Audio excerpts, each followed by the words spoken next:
everyone, welcome to OET 369. Today I'm going to give you all a task. So imagine that you are here. You are in one of the dream countries. You are in the emergency department of one of the famous NHS hospitals UK. As you all know, emergency department can be scary for most of our patients. And they may have different feelings when they come across, when they come to the emergency department. As a healthcare professional, imagine that you are a doctor or a nurse in here and think about the situation where you can't convince or where you can't reassure a patient. Do you want this to happen? Will you have a job satisfaction? I'm sure you won't have. So, I think the OET role plays are designed in such a way that the situations that you can likely come across at your work. So it's really important that you should know how to address the feelings of our patient, right? So let's go have a look at it.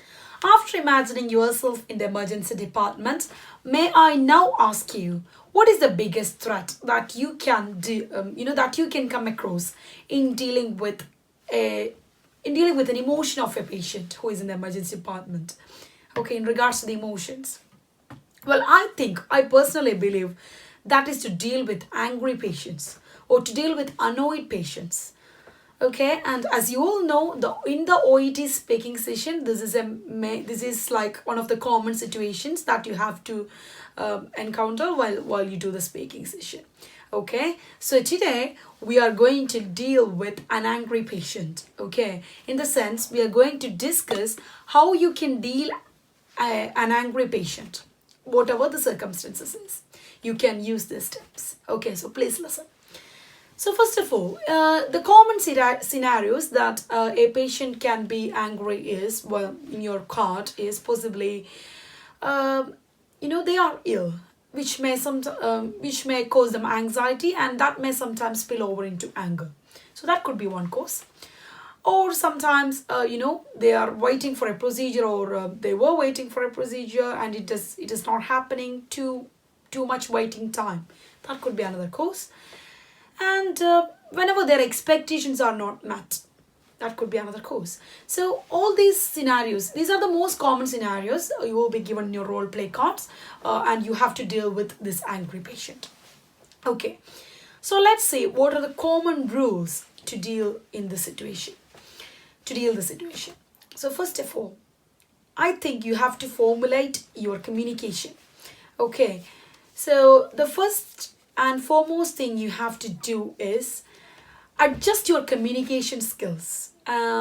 So I think you have to stay calm. Always be calm. Speak slowly and clearly. Remember, the patient is angry, not you. So always bear in mind, speak clearly and maintain a calm tone throughout your speaking session. Okay, that is the most important thing. Now, the next thing. Probably you can remind your interlocutor that you have understood. So maybe just point out what they were saying to you. Point out themselves. Point out their behavior to themselves. You can say, well, it looks like you've been so upset and anxious about all these things, which reminds the patient that they are anxious and upset, and the interlocutor is now able to understand that you have understood the situation. So you could use this. Okay. And the next thing is understand why they are angry. What is the reason for their angry? Okay. So here you can use open-ended questions like, may I know what is the reason? May I know why you have been feeling like this? May I know what is bothering you? These are the phrases you can use here. So ask open-ended questions. May I know? Be polite. Okay. And then the next thing is response. Your response. Be empathetic.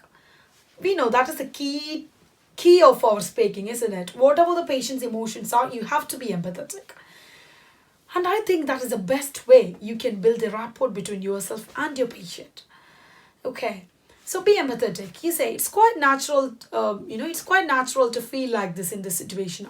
I quite get that. If I were in your situation, I would have felt the same. So these things you can use to show that you have empathy towards the patient. Very important.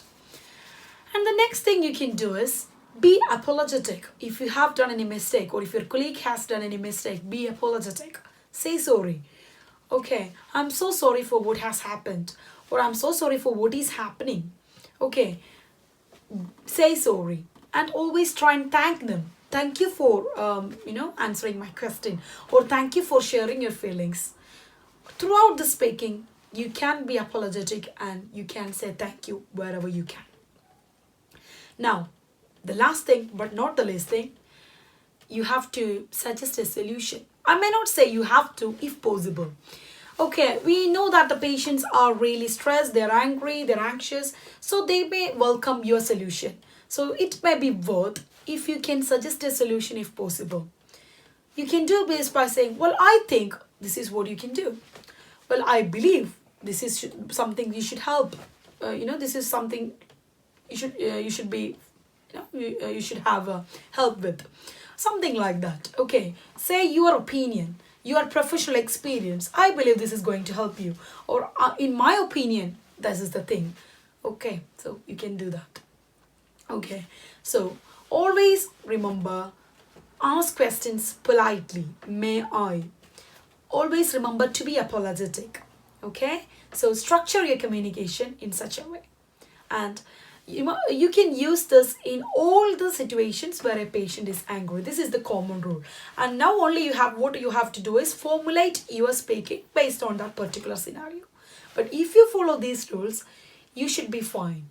You shouldn't be you shouldn't be hesitant to speak. You will have a continuity. You know what you're doing, you know your job. Okay, so make sure that you practice it. Let me remind you that I have uploaded 2 more speaking sessions in my previous videos. So if you haven't gone through that, please go through that. So that plus this should give you a perfect score in your speaking. Okay, I have also included my grammar sections in the playlist. So if you have any grammatical doubts, or if you have any if you need any help with your grammar in writing, you can go through that. Okay, and I hope this session was useful for all of you. I should be back with another useful session of video shortly. Okay, again, if for any specific personal queries, you can email me at oet369@gmail.com. You can also WhatsApp me. I have included my WhatsApp number with the description. Okay, again, thank you for all your support and keep on watching OET369. Bye-bye.